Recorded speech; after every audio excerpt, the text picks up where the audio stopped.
Je me souviens encore des heures affreuses passées à attendre. Sans oser me mettre à la fenêtre, réprimant l'envie que j'avais de courir dans l'escalier, de sauter au soleil sur la terrasse. Je jetai un coup d'œil dans ma boîte à merveilles. Ce n'était plus une boîte à merveilles mais un cercueil où gisaient les pitoyables cadavres de mes rêves. Je fis une atroce grimace. Les voisines ne devaient pas m'entendre pleurer. Je me mouchai dans un vieux chiffon qui traînait par terre. Couché sur le dos, je contemplais fixement les taches squameuses qui constellaient les murs de notre chambre. Elles ne bougeaient plus. Elles organisaient autrefois en mon honneur des ballets à ravir les yeux. Je passais des heures à suivre les évolutions de ces formes changeantes. Maintenant, elles n'étaient plus que des taches figées qui me donnaient la nausée.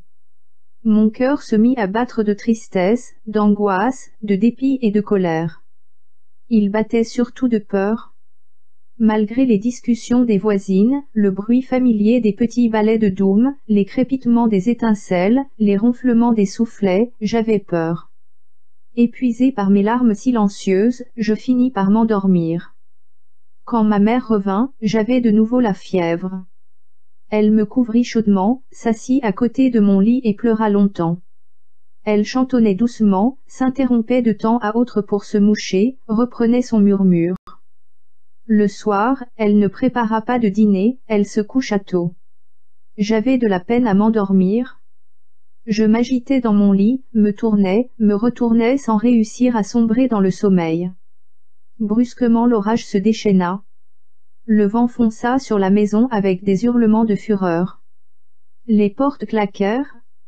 Au milieu des gémissements, des pleurs et des chuintements de la rafale, s'éleva un chant timide de Flucio.